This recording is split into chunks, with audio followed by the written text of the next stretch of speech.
needs to be on the court. And every seat in Jefferson County is open right now, which is very exciting. And we've got the mayor, and we've got somebody running for Yarmouth seat. There's just so much possibility right now. So, and I have had a lot of dealings with Judge Eckerly, who is my opponent, as Rob Eggert's researcher and writer. Keep bumping into Judge Eckerly, and I decided when she decided to run, I'm going to run against her. Because somebody has to run against her, and people in my office said, well, what about you? And I was like, okay, I mean, how hard can it be, right? Well, it ends up. Don't ask that question. Really, it is really hard. It's a lot to get your name out there. And to be a nonpartisan judicial candidate, can't team up with people, can't endorse people or ask other people to endorse me. It's a hard thing to do. But it's really important. Court of Appeals judges interpret the law and say what is probable cause. You know, that warrant that was used in Breonna Taylor's house, judges have said that meets probable cause, right? That's what appellate judges say. They say judges and the trial courts tick these things off, and that's what probable cause is. So that needs to be determined in a different way with a broader 2022 lens with people that we send up to be the new judges. We have both Court of Appeals seats are open right now from Jefferson County, and the Supreme Court seat is open. So if any progressive views are going to go to the appellate courts, it's going to be Louisville that sends them. It's not going to be someplace else in Kentucky that sends them. So we need to send a Louisville voice to the Court of Appeals. And against Judge Eckerly, it's just the two of us. So we don't have a primary. It's only the two of us. So our race will be in November. Okay. She's been a judge for 17 years, and her dad was a judge. If you like the way that the judicial system is right now, then don't vote for me. That's a good way to put that. That's a good way to put that. So I think that'll work for my presentation too, by the way. I don't have to say anything negative. So I would love for people in like this the way room education is to going.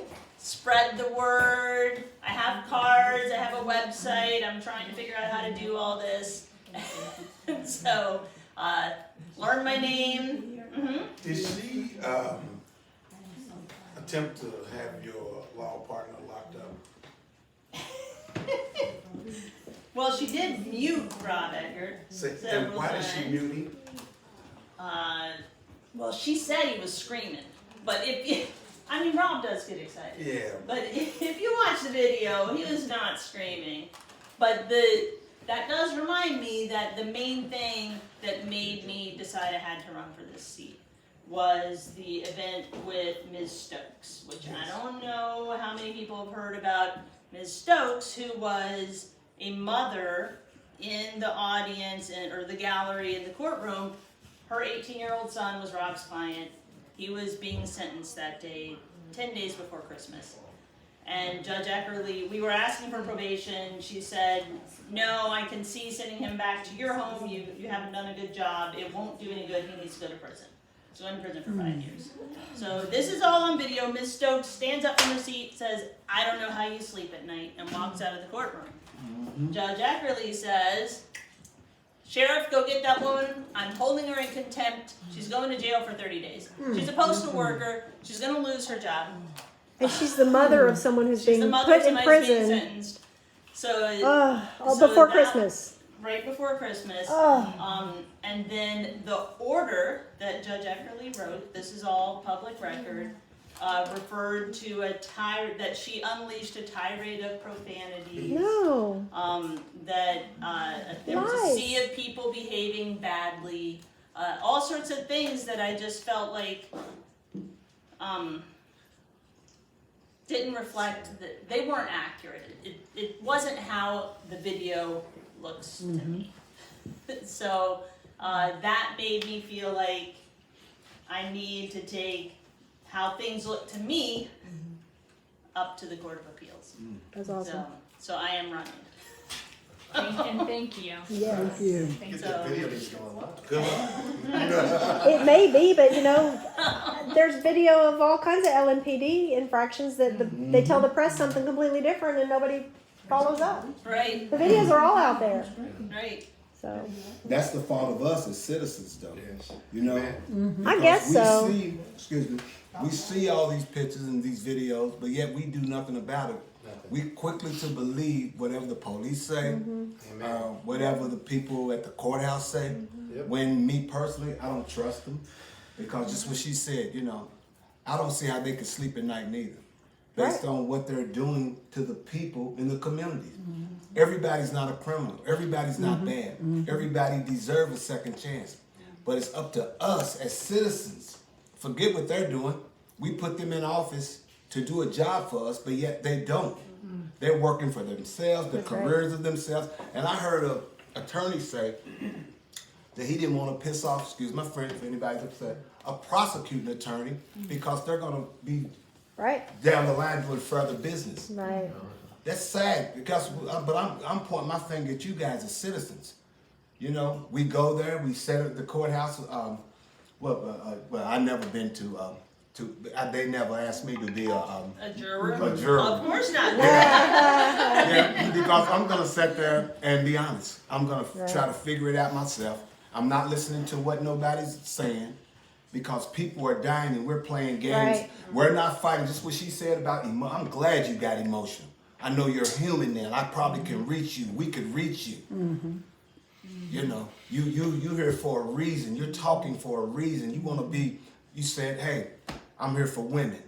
And I applaud that. We talked out there. I said, hey, I'm human. I have feelings like anybody else. I don't want to be kicked over, trumped over, lack of opportunity. But guess what this sounds like? I'm sitting here listening to you guys. I don't know if y'all ever been to the black side of town. They're crying the same thing. You're crying about women. They're crying about just trying to just get a small piece of the pie. But I apologize, but No, you're right. that's what I'm running for. I'm running for you. I'm getting behind a candidate that's gonna fight for you. Not somebody that's gonna just, the nice guy thing is out the window now. Because we got them all in Frankfurt, just what she said. They got their posse together. The good old boys say. And guess who gets hurt? We do as citizens. So I'm fighting with people that I know is going to be talking about the same thing I'm talking about, and I'm not afraid. I don't care if you like me, but I like your kids, your grandkids, your great-grandkids more than I like you if you don't like me, because that's what I'm fighting for. Right. I want them to be able to come in here when we can, a gathering like this, everything's nice, everybody's, nice to one another. Man, who wants to go to court knowing you're about to get screwed? And I know it's not a me, because like I said, I'm not running for anything. Man, my brother went to court. They had no evidence, no nothing. Rob Eggers, all them right. I don't believe in that stuff. 25 years, no parole. Just because he wouldn't be nice to them. He wouldn't give them information. That's not, shouldn't be a part of law. You got to figure that stuff out for yourself. But people are dying and we're playing games, But then when it happens to you, now you want to run to me to help you. No, I'm in the fight to the end, to win it. If we lose, we're going to lose together, And that's what we have to start doing. We have to start banding together, man, because we're fighting too many. We're fighting the courthouse. We're fighting Frankfurt. We're fighting people that's fighting and trying to hold women back. Man, I have a daughter. I have granddaughters. You think I'm on that wagon? Yeah, I'm on that wagon, 2022, the year of change. Yeah, we got to get rid of these people, man. This is a shame that we even still going through this. We knew 10 years ago all this junk was going on, right? But we still just kick back in the curtain for some reason. Nobody's ready to act. I ain't saying let's go fight them with our fists, but we can fight them. Y'all ever heard Gay talking to them about the Jefferson County school system? She's not getting. Yeah, okay. That's how we got to be on them. That courthouse. I hate to tell you, you work up the courthouse. That's the evilest thing in our city. We got Mike O'Connell up there bullying people, and God forbid I don't want to step on nobody. It could be y'all cousins, because they're not my cousins, because I don't love y'all. But everybody that's running the courthouse, right? They're guilty. How do they sleep at night? Like the lady said, how? You know how? Because they got their little gang together. They good. When we gonna get our gang together? Yeah, that's what we have to do. Get organized. I'm not saying go beat nobody up, but guess what? We be in their face and we have something for everything. The sheriff department, the whoever, the police department. Who she just said they murdering people, and guess who's paying for that? We are. Yeah, guess newsflash. And their lawsuits and everything. Yeah, we're so smart. We letting them get away with murder, but we're paying for it. And they're still getting a pension. And yeah, they're gonna get, guess what? Because nobody who's fighting for it. And I ain't saying that fight against the police and police are bad. I'm not saying that. I'm just saying that we have to have something, our community of people, even dealing with them. Why? I don't want to take my tax dollars. Now, you know, I don't want to give my tax dollars up for one. And if I do, I don't want to keep going for Right. $1 million to this guy because they murdered his kid. $1 million to that guy. Well, not one, 12 million. Right. You're paying for that. Now, forgive me for speaking, but it becomes frustrating. And then we get into the political system where people start running, and then what are we doing? We can't keep, man. It's time to clean house. It's time to absolutely. We got to clean the house. It's up to us though, not just me. Let's get this up here. Give me my cat. It's up to you. You're taking away some of his thunder here. Oh, my apologize. There you go. Hey, I apologize for both of y'all. I'm talking to you a lot. I want to go before Carl. My name is Chris Thieneman, and I'm a guest. I'm here tonight because of Gay. Gay and I have been friends for a couple of years now, and we really have gotten to know each other. And Tax increase. He was opposed to the tax increase, and I got him to at least be neutral. Yeah.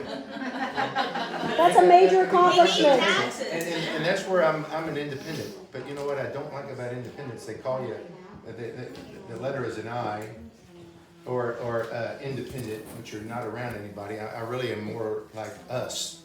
That's what I wish it was, us, because it's not. I'm not an independent. I care. The reason I'm not an R, no disrespect to an R or a D, is because of not for us, but the people in Frankfurt and Right. the people in Washington. Yep. They don't represent us. They don't. I've been dealing with this since I was a kid, and I've been running.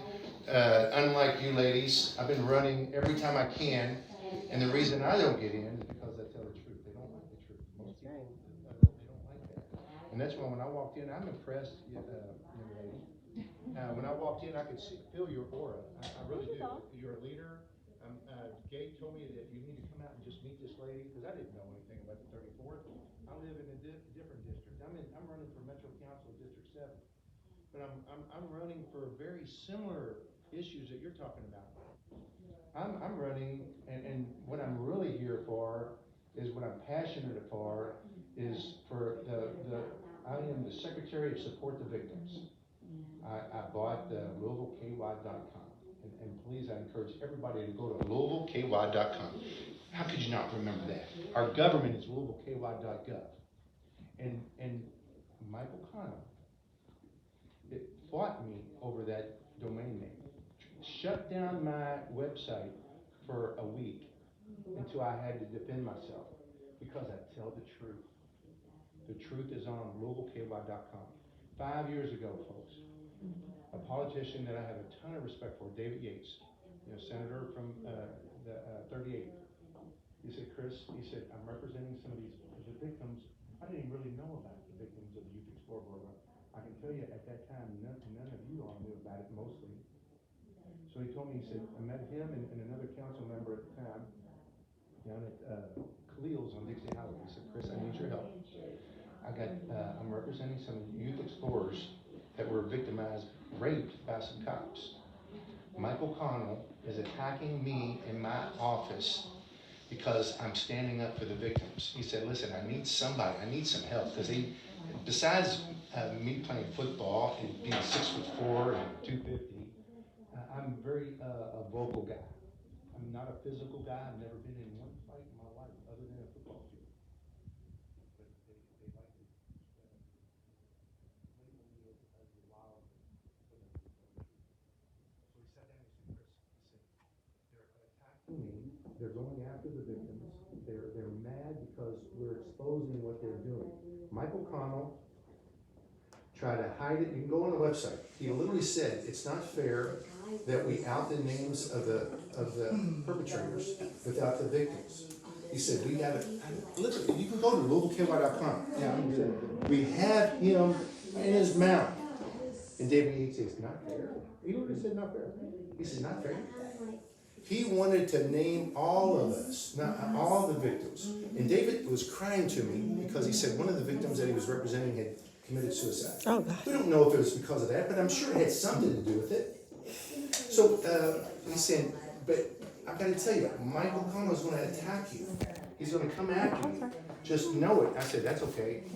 I have big shoulders. And son of a gun, if he didn't do it right away, stood up in front of 200 people after I was exposing him Hold that for me. Keep recording. and said all these horrible things. I'm suing him right now for defamation. And think about this. Instead of standing up to what he said, he first said that he never said it. When we showed him the tape of him saying it, he said, oh, well, I'm a county attorney. I can say what I want. So for the past 4 years, we've been going through the district court. We went to the Court of Appeals. We beat his butt. We went to the Supreme Court and beat his butt. And he's still, 4 years, that's what's not fair. This is my buddy. I met Gay and Neil about the same time. And we've been passionate together.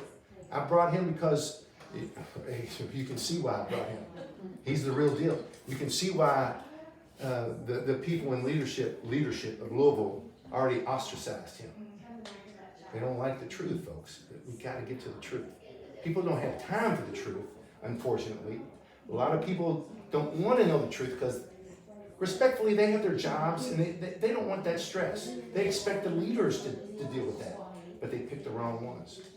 And on our website, I gotta say this because your opponent is one that attacked the victims as well.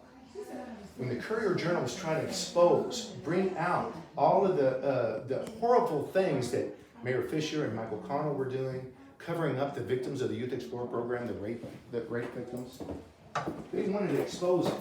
And Judge Eckerly, I hate to even call her that, said that no, they don't have a right to know. And the Courier-Journal kept suing. And there's a great written piece by one of the Kentucky Court of Appeals judges that literally says on the top, this is not for public consumption. This is not for the public eye. They know that I am willing to take the hit. I put it on my website. It's on there. And you read it. It's disgusting. The victims, for the past 5 years, we've been fighting. We want justice, the last piece of justice, folks. We had to just take Fisher, he's running out, he's done. He was when his own secretary said, well, we thought it was going to be just kind of blow in the wind. It was going to blow over. The cops are in prison. They're getting all the other extra folks, but the last person that really was trying to cover up for them, Michael Connell. This is the last piece, and what he's going to do, he's running, and as soon as he's done, and they just allow him to resign, and then let somebody else get picked. Because Michael Connell was never elected in the beginning. He was appointed. That's how the system is. And they don't let us vote. They don't let us vote. So they get it to where they take care of their own little selves. They already got the other lady. And let me tell you why, because he said it, and I don't know if he said it because he didn't want to embarrass me, but yeah, I've been arrested twice, falsely. Kicked their butts. In court. In court, yeah. Said you had many fights. I'm just making sure. Yeah, no, thank you. Don't get I get confused. confused about that, thank you. But dirty, crooked prosecutor Ingrid Geiser literally lied in her closing arguments. Literally, we got her dead to rights. Lied in there, pointed at me, and we still beat her. And they shouldn't be able to lie and cheat and steal to get what they want. Sounds like our General Assembly. Yeah, we really need some justice. We need fresh blood. We need to get the ones that are like your judge. She's only there because of her father. I'm telling you, her father was a great judge. Her, not so much. Mainly because, and that's what a lot of these judges get. They get in because of their name, not because we don't have time to study them. Right. It's okay, that name, yeah, we're just going to vote for it. So, Nice white sounding name yeah, right. sometimes. So that's my passion. I want to get out there in Metro Council and tell the folks, tell us what they're not telling you downtown, because they're not telling you everything. And I'm excited for the gentleman that's running against Michael Connell. I'm not allowed to promote him or talk about him, but I'm here. I know I'm getting ready to listen to him. I want us all to listen as closely as we can. But more importantly, go to LouisvilleKY.com. You don't have to listen to me. Watch Michael Connell talk with his own lips how bad it is. Thank you so much. Thank you for inviting me.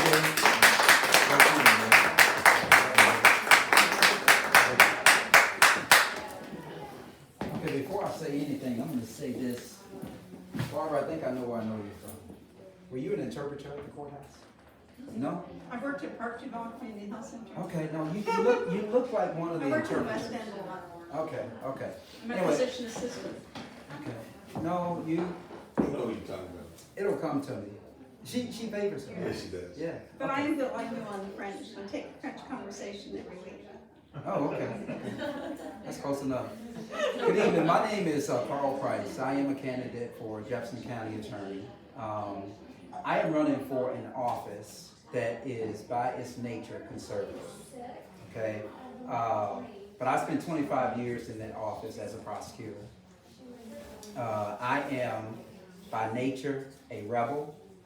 Okay? I do not go with the plan. A lot of, actually I think it was Gay that reached out to me.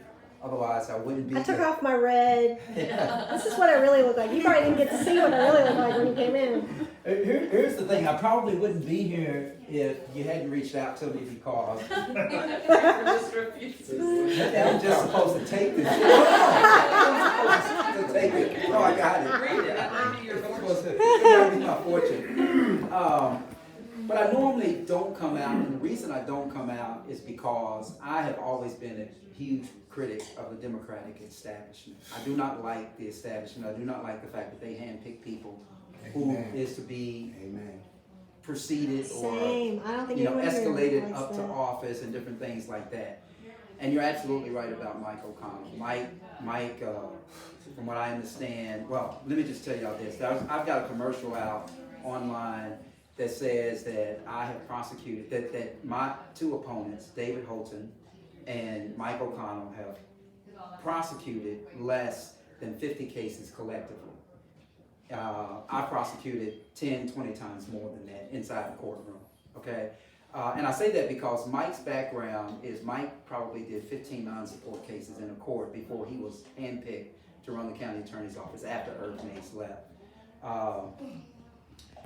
I don't want to get too personal, but this is probably as personal as it gets. I don't like Mike O'Connell. I like to say that Mike O'Connell let me go because the newspaper told everybody that I got fired. I didn't get fired. I basically wrote a letter in response to a request that they gave me to apologize. And in that letter, I said, I've said what I said, I'm not apologizing, do what you gotta do. That turns into a fire for some people. But I'm gonna tell you why that was so evil. The reason that was so evil, and probably is the reason why I think that Mike needs to go, is because I'm a stage 4 cancer survivor. This happened in 2015.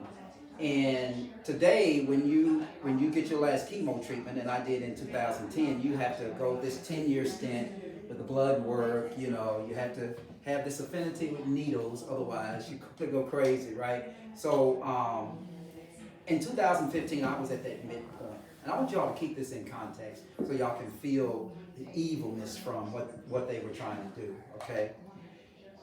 They wanted to present something to me that they felt that I would say, you just have to take it, right? Keep this in mind, I'm a cancer survivor. The one thing I can't be without is health insurance, right? So when I leave the county attorney's office, it's COBRA if you can afford it, or you stay there and do what they tell you to do, okay? So that's the evilness I saw in the eyes of, I don't want to quote any names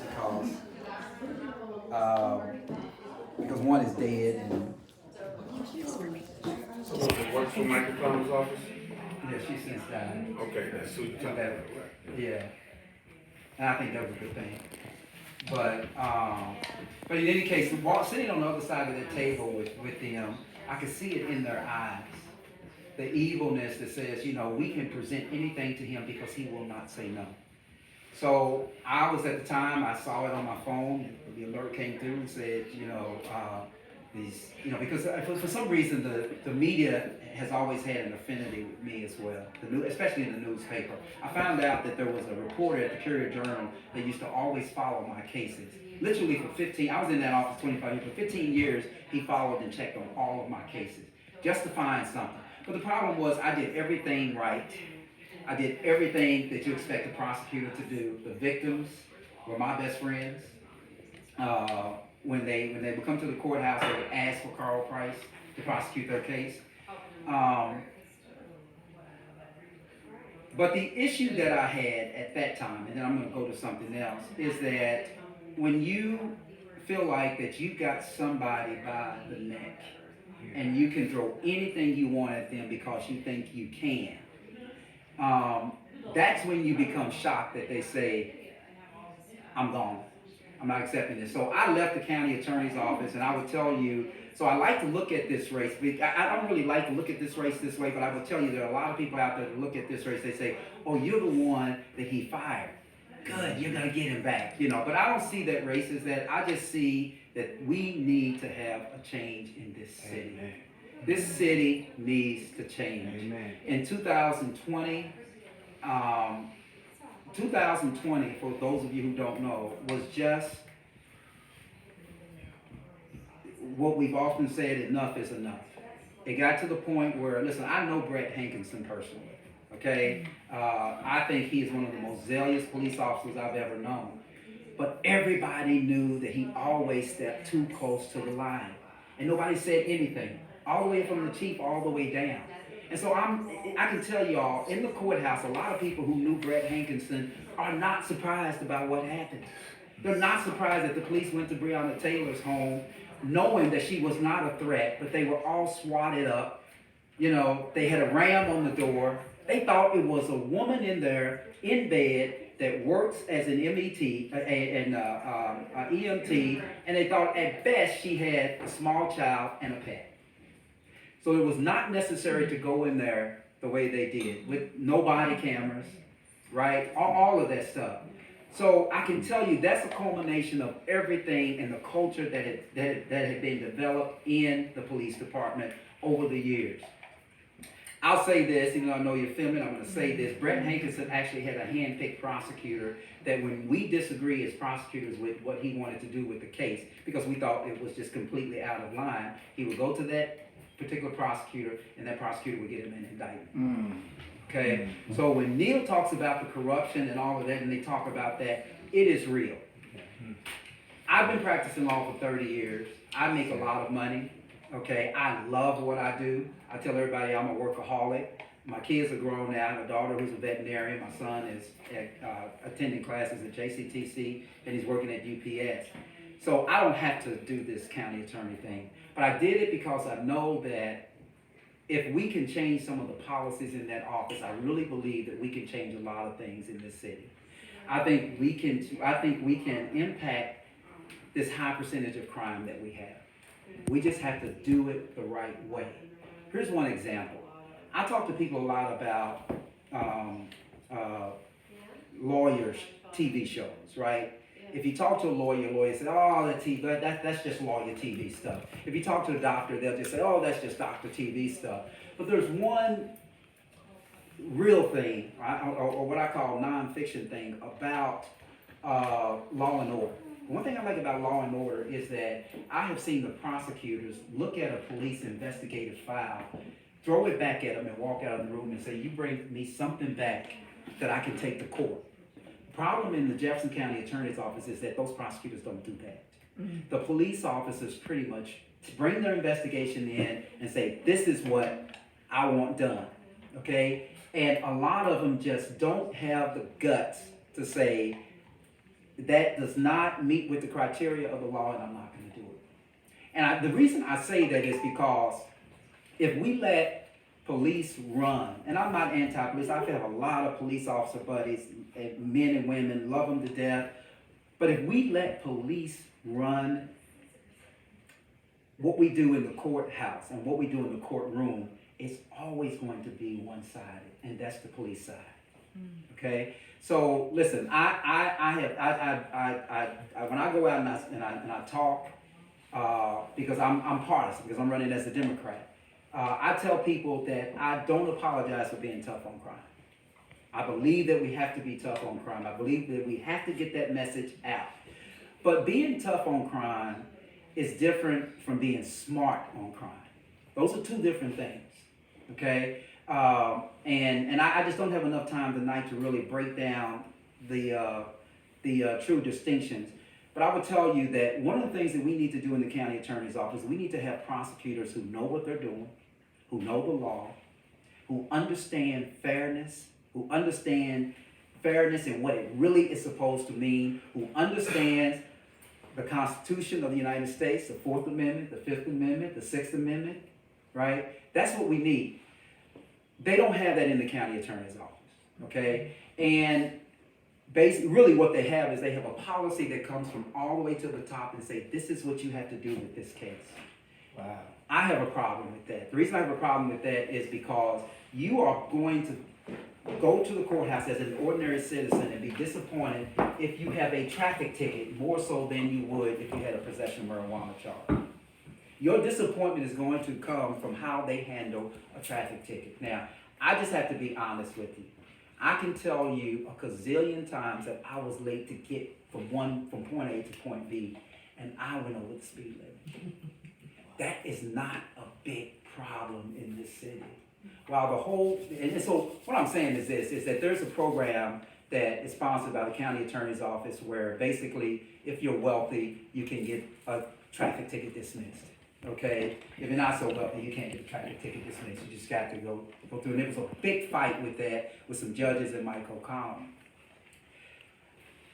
I just don't believe that we need to have a policy from the top with a hammer on it that says this is how you have to handle this.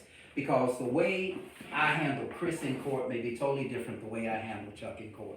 Right? And it just may be the circumstances. But if I have a policy that says he's got a 26 over, he's got a 26 over, and 26 over, by the way, in Kentucky, you lose your driver's license. You go out to the Department of Transportation, you get a probationary hearing, et cetera, et cetera. But the problem is, if I reduce his and don't reduce his as a prosecutor, I probably have a reason for that, and I should be free to express that, right? He may have had a pregnant wife in the car and was trying to get to the hospital. Yes, speeding 26 over, 30 miles over the limit, you're probably endangering some other, endangering some other motorists on the road. But I understand that, and that's what that's the human side of this, as you were talking about, Sarah. Or you were talking about, Neil, to Sarah. That's the human side of this, right? And I may say that, Chuck just did it because he could, because, he's like, what's the girl from the 80s? He drives a fast car, right? So, and it just, but prosecutors don't have that in the county attorney's office, and I think that's a problem. I do believe that there's better communication from the courtroom to the streets among individuals who really want to commit crime. And I'm getting back to this point that I made about being tough on crime. I want everybody to understand this, that there is really a small cell of people committing crimes in this city. There is a connection. When you think about West Louisville, I run the media ministry at my church deep in the West End. Listen, West Louisville is not as bad as they say it is. There's a small group of people who commit crime. Okay? And I believe that the way we deal with that is that we make sure that what we do in the courtroom is smart criminal justice and not just always tough criminal justice, right? Because tough criminal justice sells. I can go to a conservative meeting tonight and say, I'm going to be tough on crime, and all of a sudden they all, cheer and throw money at me, right? But being tough on crime and being smart on crime, again, are two different things, and we have to be smart on crime if we're going to deal with this crime problem that we have in this city. Let me switch to something else real quick, and then I'll sit down. The reason I've decided to run for county attorney is because, again, I believe that I believe it's time for a change. I mean, I really do believe it's time for a change. I'm going to tell y'all a little bit about me. I've been practicing law for 30 years. For 25 of those years, I was a prosecutor. Okay, I prosecuted in the narcotics unit, the firearms unit. I led the firearms unit. We had a collaboration with the U.S. Attorney's Office, that when firearm cases came through, we decided whether they were going to stay in state court or go to federal court. I was the lead night court traffic prosecutor for traffic court. You know, it was a true night court that you saw on TV. People came up with a traffic ticket, and a lot of times, quite honestly, I used the night traffic court as an opportunity to have a reprieve from what really goes on in the criminal justice system, because it can make you go crazy. I was a lead arraignment court prosecutor, and I will tell you, there's one time in life for me that I knew that I was just a normal person and I was okay when I started working in arraignment court, because all kinds of cases come there, and if you're weak inside, it will kill you. It will kill you. The child abuse cases, the elder abuse cases, right? The spouse abuse cases, right? The young men who just don't give a damn. You know, all of that. It would just drive you crazy. So I made this agreement with myself, because I'm a Gemini, and there's two more people in me, right? I made this agreement. I made this agreement with myself that I would never take work home, and I think that's how I survived doing, prosecuting all of those years. But I was a lead arraignment court prosecutor. I was a night traffic court prosecutor. I did child support cases, and I did all of that. So I have this angle in my head of how we can improve and stay in touch with the community about how we run the county attorney's office. The county attorney's office doesn't have to be estranged to the community. I mean, we're part of the community. So Neil, when you talk about how we do this, I'm going to tell you how we do it. Because this is the rebel in me in this particular race. We have to get people out to vote. Amen. Yes. Mm-hmm. We have to get people out to vote. Here is one startling fact, and that is this, is that traditionally in primaries, particularly in a democratically controlled city, Democratic primaries, people don't come out to the primaries at high numbers. The percentages are rather low. Whenever the percentages are low, they only work for the people who are not interested in change. Status quo. I'm sorry? Low The status quo. benefit status quo. Right. It would always benefit the status quo. So our strategy has to be, from a progressive standpoint, from a rebel standpoint, we have to get people up and get them out to vote. If that number goes up to 20, 30, or 40% in a primary, it is an easy win for us. Because most of the people want change, right? But the problem is, when you look at a race, when you look at a county attorney's race and you realize that in a city that almost has 1 million people, or a little bit over 1 million people in the metropolitan area, that 60,000 people decided who's going to be the county attorney. 60,000 people, 80,000 people decided who's going to go on to be the mayor. That's ridiculous. Especially the home of Breonna Taylor. Right. And Mitch McConnell. Right. And so the problem is we have to figure out a way to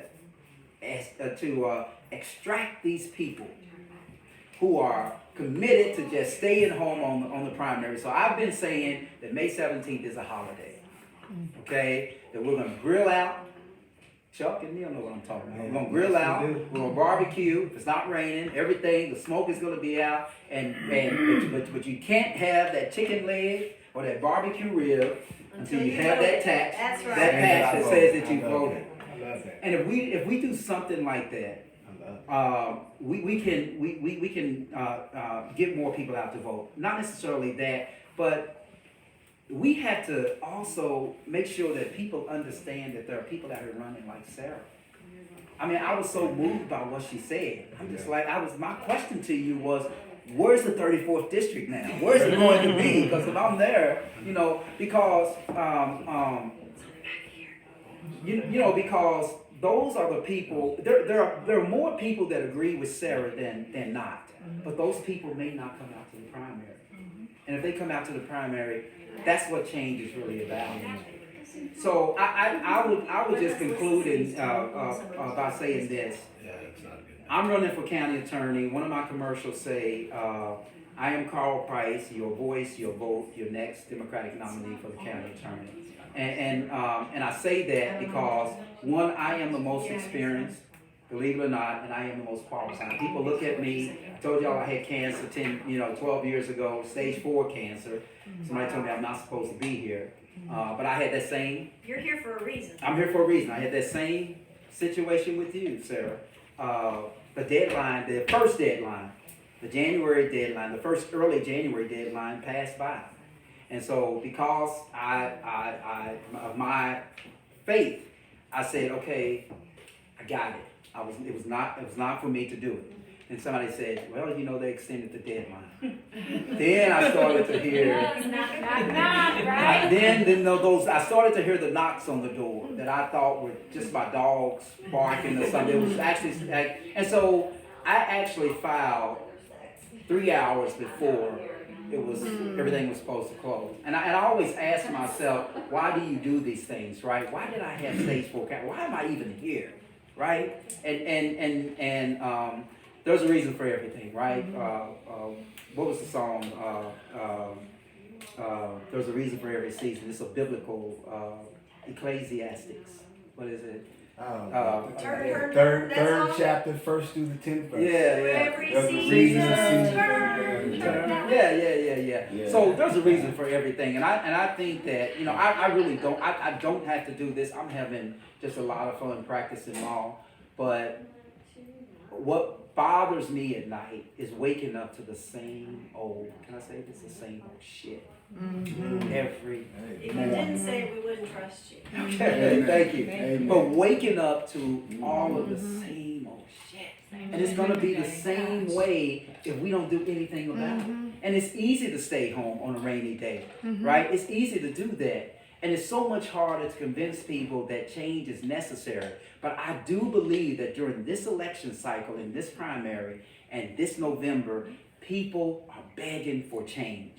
So that's why in all of my literature, I have changed. Because I want people to understand that I want to change the whole thing. I am not interested in the district attorney's office not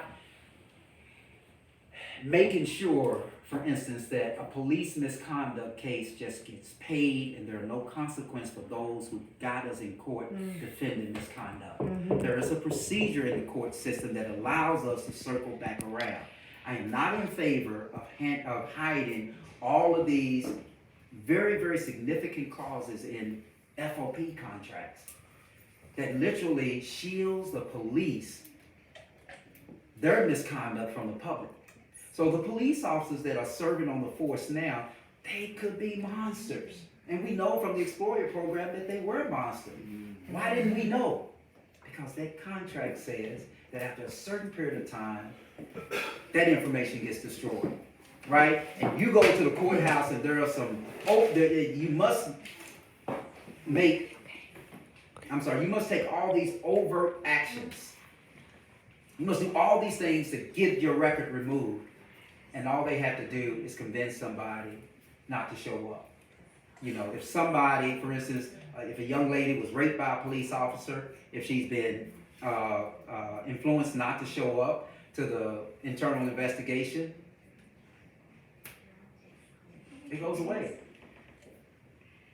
If Neil's charged with something, you know what happens? It gets dismissed and it's on his record until he goes and removes it. But my point is this, is that if we don't know these people, if that's the system that we're okay with, then we just have to live with it. But I have a problem speaking with a police officer that I have no idea what his past was in the state of Alabama, or what his past was as a police officer when he was a state trooper. So I just think that the office is inviting a lot of change. I think the public is begging for a lot of change, and I think it's progressive people that can actually cause that change to happen. I'm not a fan of Mike O'Connell. I really hope that we can have a debate. He's been avoiding the debate, and they say there's a reason that he's avoiding the debate, and I don't know, but I am a wealth of information from that office. There are a lot of things that I know that a lot of people don't know, and I know where things are and how things operate, and I just think it's time for a change. I really do believe it's time for a change. Did you have a question? Well, it's not a question. I just want to make a comment to support what you said. As I told you, sitting as the secretary to support the victims, Carl mentioned Brent Hankinson. In 2019, I still have the text messages to prove it. In November of 2019, I had a young man who had heard about that I'm supporting victims. He reached out to me and said, please help me. He says, I've got this cop that's after me. I was dating his girlfriend. I met her at the tin roof, and we were doing these things, and he is after me. I said, who is this guy? I had to kind of filter some of them, but I listened to him, and it's in the text message. He said, well, his name is Brent Hankinson. I didn't know who he was. It didn't mean anything to me at the time. He says, but I have the videos. He said, he literally got arrested 3 times, got planted coke on, and beat all 3 over this guy. I said, after watching it and meeting with him, I said, I gotta stand up for you. So I took the videos, I went to the police department, I waited for the chief, refused to meet with me. I said, I gotta talk to you about a dirty cop. Make a long story short, I ended up running into him. I went to the police night out. They had all these neighborhood meetings. I went to every one of them. I had Facebook Live on, and they told me I'm not allowed to come in unless I turn it off. I said, it's a public event. My friends want to listen. They said, you are not allowed to come in here if you don't turn it off. So I had to turn it off. And I said, listen, I got to tell you about this cop that was doing this, Brent Hankinson, and the chief. It's nice, thank you, but we got to meet everybody. Never got a chance to talk to him. I ended up seeing him at the Heine Brothers on Barstown Road. And I said, perfect. I put him on Facebook Live. I walked up to him. I said, hey, Chief, I've been trying to meet with you about this dirty cop. And he runs into the bathroom. I'm telling you, I can't even make this up. Runs to the bathroom. And then I'm waiting for him for 5 minutes. He comes out. I said, hey, sir, I would like to talk to you. He said, it was nice to meet you, Chris. I talk to you. I got to go. He goes, sits in the corner and just reads his paper. And I wanted to talk to him about Brent Hankinson. A few months later, Brent Hankinson was all over the news, all over the world. Right. They knew about it. He said that they knew. They knew. Yeah. The mayor knew. They don't care. It's one way. And I can't say, but we got to We gotta circle the wagons. Yeah, we do. Get your friends. So you said decisions come from the top. What is the top? Mayor's office? No, the top is in the county attorney's office. The top is the county attorney. But and the decisions I'm talking about, Chip, are when one man tells you how to handle and dispose of a case. Yeah. And I will tell you, every criminal case, every civil case has its own DNA. It's the circumstances are different, so when you just have this blanket golden rule that this is what you have to do, it really causes a problem. Down in the Hall of Justice, lawyers are just starving, because there is this system. The court system is set up now where the morning is basically for the lawyers and afternoon is for the pro se individuals, right? And when I was a prosecutor, I always had a problem with that because I prosecuted next to people who literally said, I'm here to get, my name is James. So I am a prosecutor and I'm here to get you, I'm here to get a conviction. And that's not what justice is. That's not the role of a prosecutor. The role of a prosecutor is to seek justice. Right. Whatever that is. That may be a conviction. Right. But oftentimes it's not a conviction. But when you let people like that loose on a pro se courtroom, it's dangerous. And I don't like that. And if I'm county attorney, that is not going to happen. If you need 5 opportunities to hire counsel, you're going to get 5 opportunities to hire counsel, unless the judge says, I'm not going to continue the case anymore. Because a lot of times this is the last thing I'll say, and I'll sit down. A lot of times I saw 18-year-olds, 18-year-old, 19-year-old black males come in there. They would have a possession of marijuana charge. And this is back in the mid-2000s, okay? Well, between 2000 and 2010, they would have possession of marijuana charges. And they would just come in and these people are looking for the least punishment. And that could be a $25 fine. So if they brought $100 to the courthouse or $200 to pay a lawyer, you're telling them the fine is only going to be $25, you have to pay a lawyer for it, they're going to take it. Here's the problem. It's a drug conviction. Yeah. Now you go out at 20 and try to get a job, and they say, no, we can't hire you because you got a drug conviction, right? And we don't have they don't have prosecutors down there saying, here is one of the consequences. But a defense attorney is obligated under law to tell you before you plead what the natural or what is the consequence of your plea. Got to tell them. And they got to understand. Then they got to stand before a judge and they have to say, yes, I understand all of that. But when you let prosecutors loose on this pro se docket, all this stuff happens. And they don't, and a lot of these kids, and some of them not so, they were not that young, but they see the consequence of what they did years later. You know, they come in, they plead guilty to 4 speeding tickets, right? They got 20 points. Is it 20 points? How many points do you get? Well, anyway, whatever the point total is it 12? Yeah, it's 12 points. So now they have 10 points. And guess what? You know, their uncle, who's retired from FedEx, now has been told that they need a driver. They reach out to this kid. He's got 4 speeding. He's got 10 points on his driver's license. FedEx is not going to hire him. But prosecutors are not doing that. And I think, and that's one of the problems I have with just that pro se docket. So when it comes from, when these things come from the top and say this is what you have to do, it becomes a problem. I believe that prosecutors ought to be able to deal with cases the way they need to deal with cases. Lawyers are controlled by a professional code of conduct, right? And either they follow it or they don't, right? And so we don't need a whole lot of other rules that say that this is what you have to do, that this is how you have to do it, this is how you have to handle a traffic ticket, this is how you have to handle a domestic violence case, this is how you have to handle a gun case, because all those cases have a different DNA and they all have different circumstances. And I, as a county attorney, I would not advocate that. I believe that if a prosecutor misprosecutes a case, he or she has to go.